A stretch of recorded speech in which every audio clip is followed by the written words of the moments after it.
घूमती हुई पहाड़ियों से घरे एक आरामदाह छोटे से गांव में लूना नामी एक मुतजस्सिस बल्ली का बच्चा रहता था। लूना की नर्म सरनी खाल, चमकीली सब्ज आंखें और हैरत से भरा दिल था। वो गांव के हर कोने को तलाश करना पसंद करती थी। हमेशा पूछती थी, वहाँ क्या है? एक धूप वाली सुबह लूना ने एक तितली को देखा जिसके चमकते परों के साथ गायों के किनारे की तरफ लहरा रही थी। बगैर सोचे समझे उसने उसका पीछा किया, चट्टानों पर छलांग लगाते हुए और लंबी घास में से चलते हुए। इससे पहले कि वो उसे जानती, तितली उसे एक गहरे प्रसरार जंगल में ले गई। जंगल अंधेरा और पुरस्कून था। ऐसे बुलंद वो बाला दरख्त थे जो आसमान को छू रहे थे। लूना का दिल धड़क उठा। मैं कहाँ हूँ? वो नरमी से बोली। उसने चारों तरफ देखा और दरख्तों में से एक धुंधला रास्ता देखा। शायद ये मुझे घर ले जाएगा, इसने सोचा। लूना जैसे ही रास्ते पर चली, इसे झाड़ियों में सरसराहट की आवाज आई। एक चंचल गिलहरी बाहर निकल आई। हेलो छोटी बल्ली के बच्चे, घर से दूर क्या कर रहे हो? गिलहरी ने पूछा।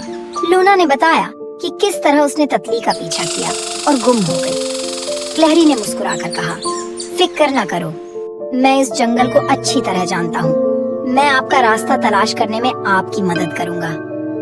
एक साथ लूना और गिलहरी जंगल की गहराई में चले गए। दरख्त घने हो गए और हवा ठंडी हो गई। अचानक उन्होंने दरख्तों में से एक धीमी आवाज की गूंज सुनी। लूना की खाल सरे पर खड़ी थी। वो क्या था? इसने सरगोशी की। गिलहरी की आंखें फैल गईं। यह शीडो बीस्ट है, इसने घबरा कर कहा। ये जंगल के दिल की हिफाजत करता है, हमें महतात रहना चाहिए। तभी अंधेरे में चमकती सरख आंखों का एक जोड़ा नमूदार हुआ। शीडो बीस्ट अभरा, एक बहुत बड़ा सायादार मखलूक जिसमें तेज पंजे और एक खतरनाक गर्ज है।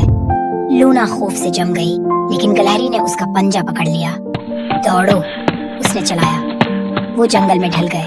हैवान उनकी दमों पर गर्म था। लूना की नन्ही टांगें जल गईं, लेकिन वो नहीं रखी। अचानक वो चांदनी की रोशनी में नहाए हुए एक कलीरंग में जा गिरे। बीच में चांदी के पत्तों के साथ एक चमकता हुआ दरख्त खड़ा था।